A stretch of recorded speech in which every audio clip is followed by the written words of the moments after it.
It's finally finished. Wow, Envy. That food looks great. Is it for Lust? Of course. I spent all day making it to welcome her home. I am so excited to see our sister again. So am I. I even did all the laundry. Nothing can ruin our good mood.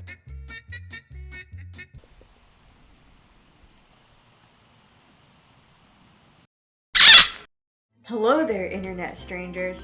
So I started figure collecting with an intense Figma obsession. They were the perfect size, they looked just like the characters who they're supposed to be, and more importantly, back then they were only $30. However, after about 100 Figmas and a price raise, I realized that I had a bit of a problem. And shortly after that, I also started college, so I just kind of stopped figure collecting. But what managed to bring me back after all of these years was Nendoroid dolls. Nendoroid dolls are a hybrid between Nendoroids and dolls. So I first started with Nendoroid dolls fully with the intention to use them to make customs. And I made my first custom, who was Pride, and he is still my only custom. And at first I just thought I would have him since he's my favorite, but then I thought he could really use a friend, so I made him Gluttony. Then I thought, well, since I have Pride and Gluttony, I might as well get Envy too. And now I'm like, well, I might as well make them all. So Lust is my second favorite homunculus, so I'm super happy to have her. And I kind of put off doing this for a while, but I'm at the point where it's like, yeah, let's just go ahead and do this. So with that intro out of the way, let's get to what I call the scrounging of parts. Fullmetal Alchemist.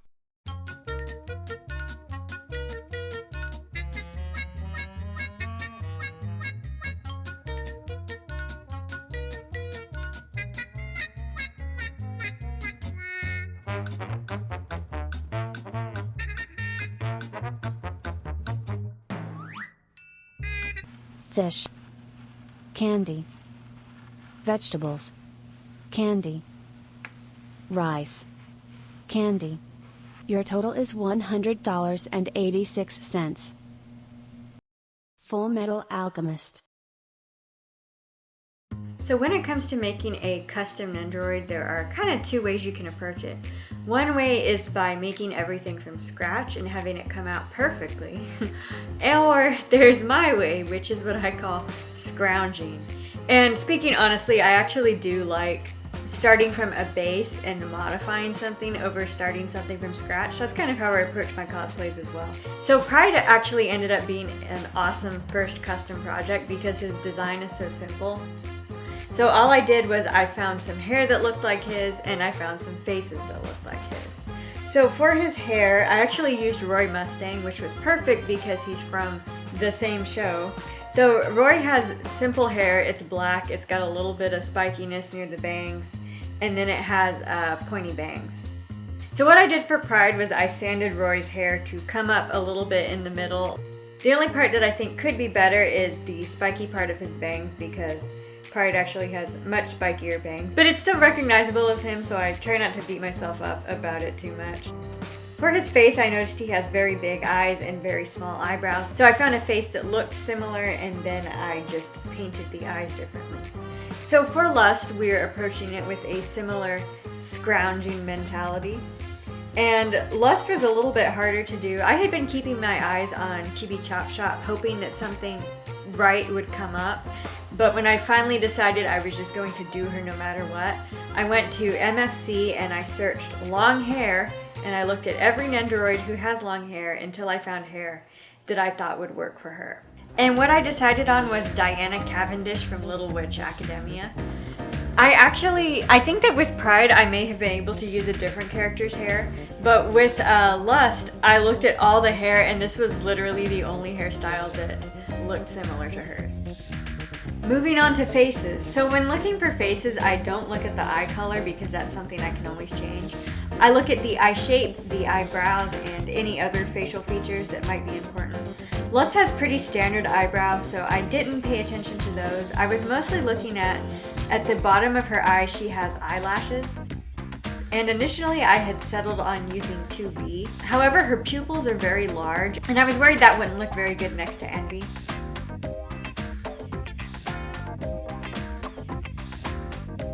So the Nendoroid I ended up using for faces was Nendoroid Daihanya Nagamitsu. And something I really like is, for starters, his eyes are already the right color. But I like that his eyes are very narrow, and there's sort of a cruelty in his eyes that I think Lust definitely has. I think that with 2B, she might have ended up too cutesy and wide-eyed, so I'm really happy with this choice.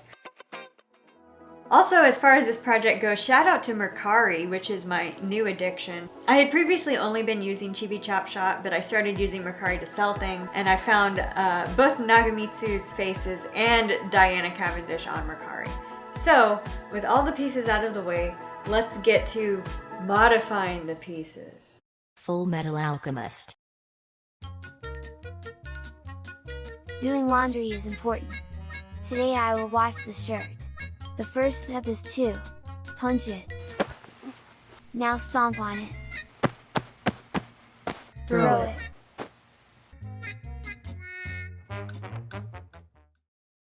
Fullmetal Alchemist. So for this project, the only modifications I'll be doing are painting. My tools are acrylic paint and Mr. Super Clear. So for my acrylic paint, you don't want to use it straight out of the bottle because it will make it very thick and your brush strokes will be visible. So what I do is I water down my paint to a milky consistency, and I have a little straw that I use, so I like to just fill the straw up with water and kind of drop a little bit in there. My brushes are some really thin hobby brushes that I got at the hobby store. My thinnest brush is one that I shaved down myself with an X-Acto knife, and that's the one I'll be using for her eyelashes and eyebrows.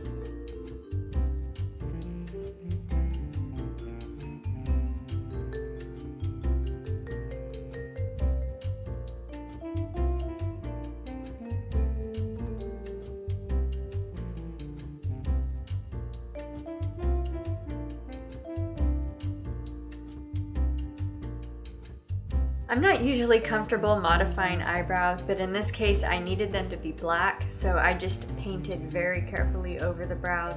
That is one thing that I wish was a little bit smoother, was the eyebrows, since my hand was a little bit shaky. I was particularly nervous about doing the lips. I feel like every time as a little kid I tried to draw lips, they looked terrible. But I think with enough fiddling these turned out okay.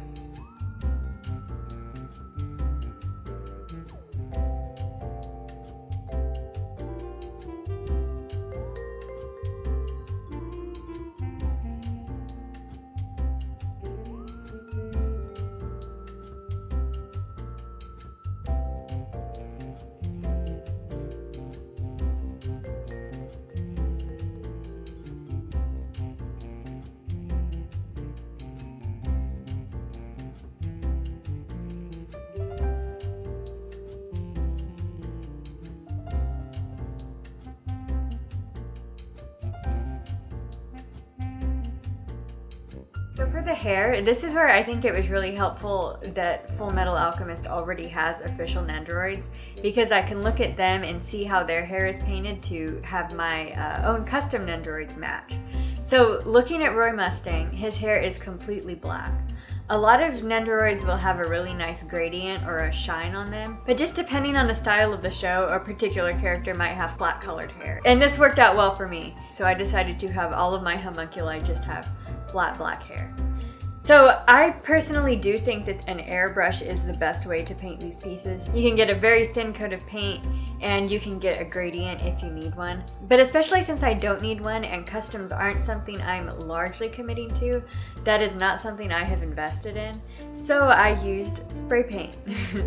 I don't know if that's absolutely taboo, but it has worked okay for me, and these are just my personal Nendoroids, so not feeling guilty today. And this is not the prettiest on the inside, but one thing I'll do is mask off the inner parts. That way you don't get those covered in paint, which will mess up how flush they fit together.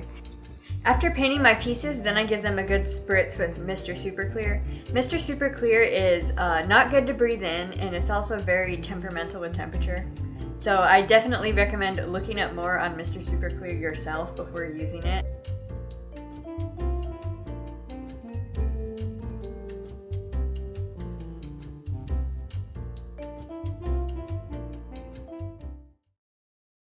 Fullmetal Alchemist.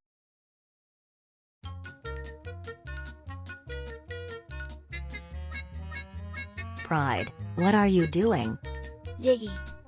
Finish later. Lust is almost here. Okay.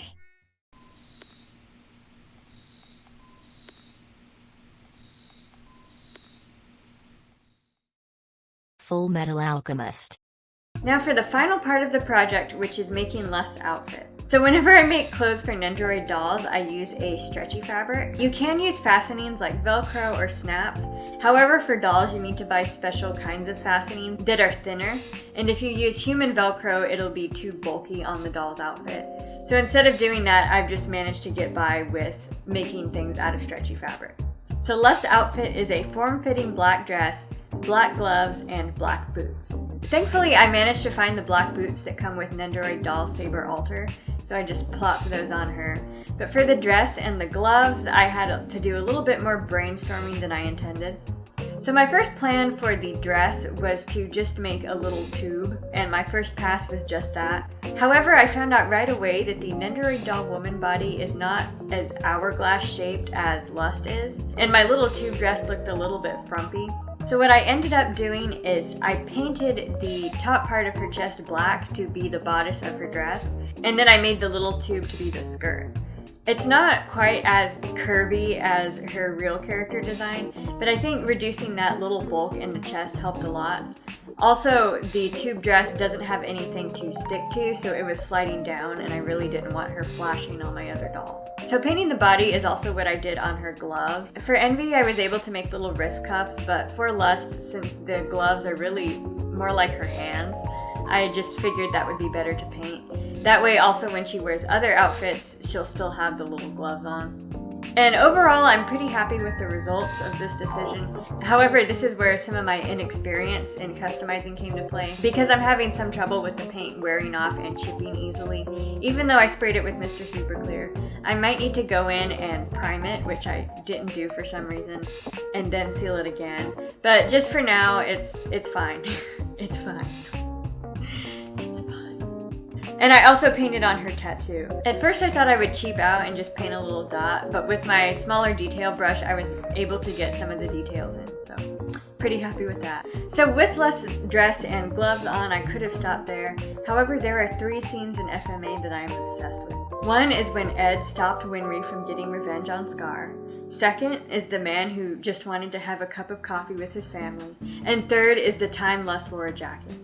So I love Lust's design. I think it's very classy, very old Hollywood. It reminds me a bit of Rita Hayworth. I love that it's not super revealing, even though her name is Lust. Like, it could have gone that direction, but it didn't. And I especially love that jacket she wears because it's the boxy shoulders over the form-fitting dress, just the contrast. And it also has like the fur collar, which reinforces my idea that the homunculi just have a standard issue fur jacket.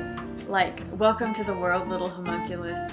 Here's your brochure on aggression and your little fur jacket. I also think that the Nendoroid doll bodies are a little bit scrawny, so when I make my own clothes for them, I try to make them a little bit bulky to just add to that round cutesy look. And on her own, with her shoulders exposed, Lust is looking a little bit scrawny. So I made the jacket kind of oversized to give her that cute bulky look. I sewed it by hand out of a stretchy fabric. It used to be an old hoodie. And then I have some faux fur that I just put on the collar.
And that finishes up this project. This is something that I had planned and sort of dreamed about doing and then just suddenly dove into. I'm really happy that I did it. There are definitely things that I can improve on, and I think as my skills improve, I'll be able to go back and fix her up a little bit in the places that I'm dissatisfied with. So thank you for watching. After making Lust, I am now committed to rounding out the whole family, so you can look forward to more of those. So to keep up with my projects and other things I'm doing, you can follow me on social media. I have Instagram, which is where I post just pictures of my dolls and updates on things I'm working on. I have Twitter, where I share everything that I'm doing, and I have TikTok, where I just share fooling around.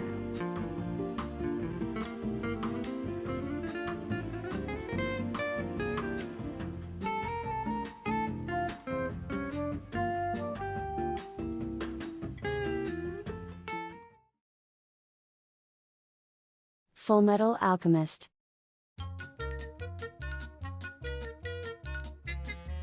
Welcome home, Lust. We made this for you. It looks wonderful. Thank you. Gluttony, you can have it.